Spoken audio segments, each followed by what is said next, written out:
जी बिस्मिल्लाहिर्रहमानिर्रहीम। Dear students, अस्सलाम वालेकुम। जी, तो अथॉरिटी ऑफ द पार्टनर का हमारा टॉपिक जो है वो कंप्लीट हो गया है। इस वीडियो में अब हम स्टडी करेंगे कि पार्टनर और फर्म की लाइबिलिटीज़ क्या क्या हैं। So liabilities of partner and partners and the firm. Effect of admission by a partner. Admission जो है उसके दो मीनिंग है।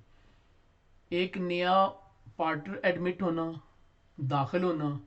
एक एडमिशन एडमिट करना, तस्लीम करना। ये यहाँ पे मतलब तस्लीम करना है, ठीक है। तो यहाँ पे एडमिशन का मतलब जो है वो है तस्लीम करना। जी, इसको ज़रा अच्छी तरह से लिख लेते हैं, जगह इतनी नहीं है। तो एडमिशन का मतलब तस्लीम करना, मान लेना।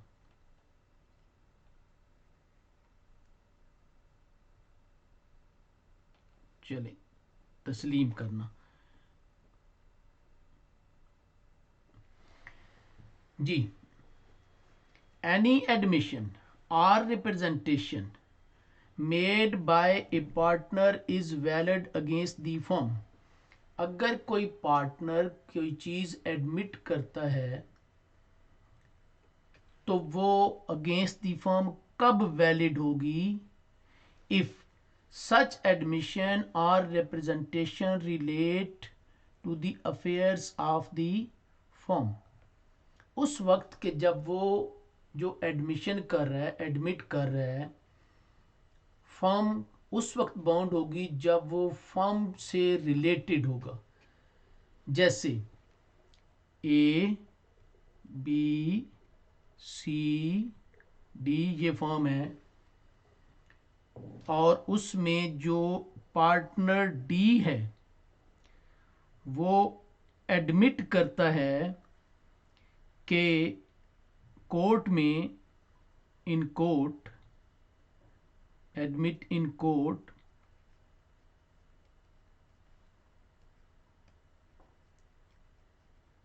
के फर्म ने टैक्स चोरी किया है, टैक्स एवेजन। उसने एडमिट किया है कि फर्म ने टैक्स चोरी किया है, EVASION, एवियन। और ये पता नहीं क्या वजह है, ये जो ए वगैरह लिखते हैं ना जब हम सर्कल बनाते हैं,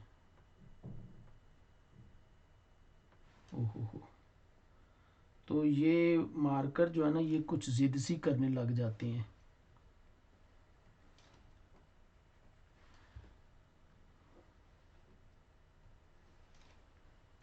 टैक्स इवेजन।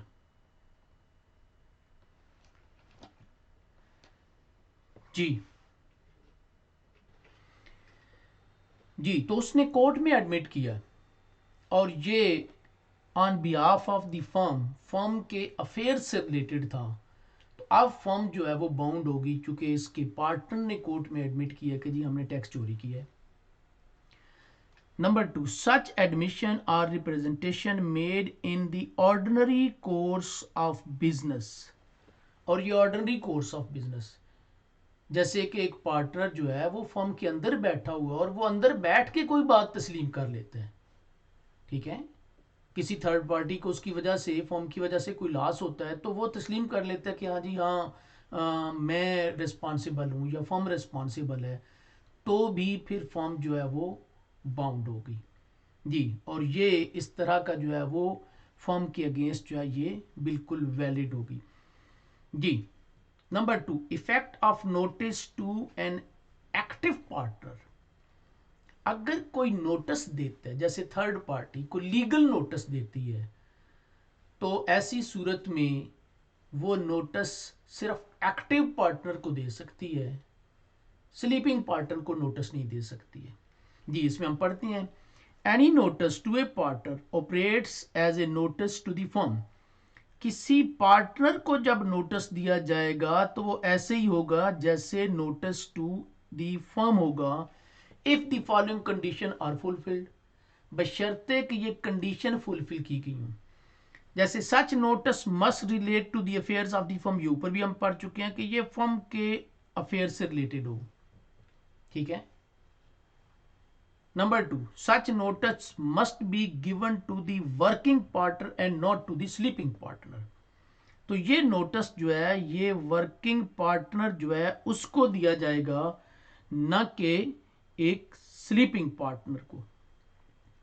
मसलन थर्ड पार्टी जो है वो नोटिस देती है, एक पार्टनर जो कि बी पार्टनर, ये वर्किंग पार्टनर है, इसको नोटिस देती है। तो ये नोटिस जो है वो फर्म के अफेयर से रिलेटेड है। तो ये लीगल नोटिस जो थर्ड पार्टी ने दिया है ये इफेक्टिव होगा, चूंकि ये बी जो है वो एक एक्टिव पार्टनर है। लेकिन अगर वो सी को दे देती है तो सी जो है वो तो स्लीपिंग पार्टनर, ये एक्टिव था, एक्टिव पार्टनर, और सी जो है वो स्लीपिंग पार्टनर है, वो उसको नोटिस दे देती है। तो स्लीपिंग पार्टनर को दिया हुआ नोटिस जो है वो वैलिड नहीं होगा, ठीक है। Number 2, there must not be any fraud committed by the partner receiving the notice. एक और चीज ये है कि बी को नोटिस दिया गया है और बी जो है उसी ने ही बेसिकली फ्रॉड भी किया है, ठीक है, फ्रॉड भी उसी ने किया है और बी को ही नोटिस दे दिया थर्ड पार्टी ने। तो ये बी एक्टिव है पार्टनर, मगर फ्रॉड भी उसी ने किया है।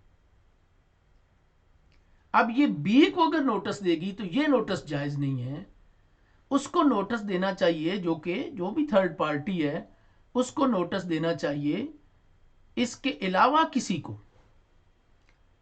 भाई जिसने फ्रॉड किया उसी को ही नोटिस दे दिया तो वो भी नोटिस वैलिड नहीं होगा। तो ये नोटिस जो है उसकी लीगल नोटिस जो है उसकी ये कंडीशन है कि तीसरी condition, it there must not be any fraud committed by the partner receiving the notice. तो उस पार्टनर को देना चाहिए कि जिसने ये फ्रॉड ना किया हो। चलें अब हम आते हैं आगे, liabilities of the partner and the firm. Liabilities of A partner for act of the firm, joint and several liabilities, ये ऑलरेडी हम उसमें एजेंसी के चैप्टर में पढ़ चुके हैं। लाइबिलिटी जॉइंट भी हो सकती है और ये लाइबिलिटी जो है वो सेवरल की भी हो सकती है। तो अगर ए बी सी डी इनमें से एक पार्टनर की खराबी की वजह से, एक पार्टनर की गलती की वजह से जो जी थर्ड पार्टी है उसको नुकसान हुआ, तो जी किसी को भी पकड़ के वो अपना नुकसान पूरा कर सकते हैं। The liability of the partner is both joint and several, किसी एक को भी, बोथ जॉइंट एंड सेवरल, किसी एक, सेवरल मीन किसी एक को भी, जॉइंट सबको, पूरी फर्म को वो सू कर सकता है, उनसे ये ले सकता है। So that the creditor may compel any one or more of the partner to discharge the whole of the debts of the firm. तो वो किसी एक को भी पकड़ सकता है और सारों को भी वो पकड़ सकता है। इसमें एक आईकैप की एग्जांपल है कि फर्ज करें कि यहाँ पे डी जो है उसने कोई चीज़ें मशीन इंस्टॉल करने के लिए जो है वो 50,000 की मशीनरी जो है वो ली जी से, ठीक है, और उसकी इंस्टॉलेशन के चार्जेस जो हैं वो थे 25,000। अब ये जो 25,000 है इसके ऊपर कोई डिस्प्यूट आ गया, अब जी जो है वो ये 25,000 जो है इनके ऊपर सू कर सकता है, चूंकि एग्रीमेंट हो चुका था। तो सारों के ऊपर भी, पूरी फर्म के ऊपर भी कर सकता है और किसी एक के ऊपर जो है वो भी कर सकता है। तो जॉइंट एंड सेवरल में अकेले के ऊपर भी सू किया जा सकता है, सारों के ऊपर भी सू किया जा सकता है। जी, liabilities of the firm for wrongful act of the partner,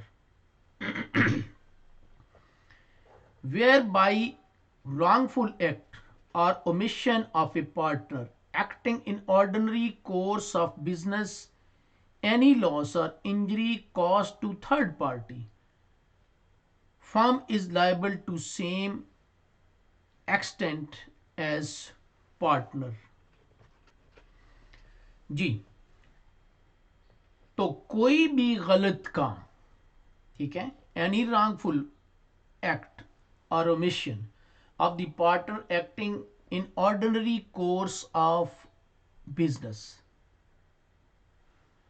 any loss injured is caused to any third party or injury caused to any third party, जो थर्ड पार्टी को, जैसे हमने जी यहाँ पे थर्ड पार्टी ली हुई है, तो उसको कोई लॉस हुआ किसी भी एक पार्टनर के गलत काम की वजह से, तो firm is liable to same extent as partner, तो पूरी की पूरी फर्म जो है वो लायबल होगी। For fraud the firm is liable to third party for loss caused to them. जैसे इसमें एक एग्जांपल हम लेते हैं, एक जो डी पार्टनर है, इसने ये डी ने ₹50,000 के गुड्स सेल की जो कि चोरी गुड्स थी। उसे पता था कि ये चोरी का माल है, उसने लेके तो जी को सेल कर दिया, ठीक है। अब ये जब जी को पता चलता है, उसका तो उसमें कोई कसूर नहीं है, लेकिन डी जो है उसको पता था, तो ये इस केस में ये जी जो है ये स्टोलन माल की सूरत में फर्म के ऊपर जो है वो सू कर सकता है, और फर्म जो है उसको कोई अगर नुकसान हो जाता है, जी को जितना नुकसान होता है उसको पकड़ के ले जाते हैं थाने वाले, उससे रिकवर करते हैं, वो सारे का सारा नुकसान जो है वो फर्म से ले सकता है। हाँ, ये एक अलग बात है कि फर्म तो लायबल होगी, किसी एक से भी ले सकता है, सबसे भी, लेकिन उसके बाद फिर फर्म जो है वो बाकी ए बी सी पकड़ेंगे डी को कि भाई तुझे पता था, तूने गलत माल बेचा, चोरी का माल बेचा, तो वो 50,000 फिर वो उससे रिकवर करेंगे। Liability same must be borne by partner committing the fraud and can not be shared among the all. ये अभी बात कर ली है कि वो जिसने ये फ्रॉड कमिट किया है डी, तो फर्म के बाकी पार्टनर फिर उसके ऊपर सारे का सारा बर्डन डालेंगे, उससे रिकवर करेंगे। Liability of firm for miss application by partners. Miss application, अब फर्म का एक पार्टनर, जैसे डी पार्टनर वो काम कर रहा है, एक्टिव है, और उनका जैसे हमने कहा कि जी ये बिजनेस जो है वो ट्रेड का बिजनेस है, और उसने जी को इंस्टॉलमेंट के ऊपर जो है वो कोई चीज जो है वो दी, और इंस्टॉलमेंट में उसने क्या किया कि 10,000 रुपए जो है वो फर्स्ट इंस्टॉलमेंट उसने जी से रिकवर की, और उसने ये डी ने रिकवर करके, तो उसने, ये थर्ड पार्टी है, जी थर्ड पार्टी है, थर्ड पार्टी, उसने क्या किया कि इस पार्टनर ने ये इंस्टॉलमेंट अपने किसी काम में लगा दी। So a partner firm acting within his apparent authority receives money or property। अब उसकी अपेरेंट अथॉरिटी थी कि वो ये काम करता था इंस्टॉलमेंट के ऊपर, चूंकि ट्रेड का बिजनेस था, इंस्टॉलमेंट के ऊपर सेल करता था, उसने सेल तो किया, जी तो आए दिन उससे लेता रहता था, लेकिन उसने ये जो पैसे थे ये 10,000 उसने अपने काम में लगा दिए, और property from the third party and misapplies it, the firm is liable to make good the loss। ठीक है, और वो पैसे जाया हो गए, ठीक है, या उसने पैसे जाहिर है इंस्टॉलमेंट अपने काम में लगा दिए, जी को प्रोडक्ट नहीं दिया, तो जी जो है वो फर्म के ऊपर अगेन सू कर सकता है, तो फर्म जो है वो लायबल होगी। अगेन जाहिर है वो लायबल तो है एज ए फर्म, लेकिन बाद में वो डी से रिकवर करेगी। चलें जी, हमारा ये जो टॉपिक था liabilities of the partner and the firm, ये कंप्लीट हो चुका है। सो नेक्स्ट टॉपिक में हम नई वीडियो के साथ आएंगे। अल्लाह हाफ़िज़।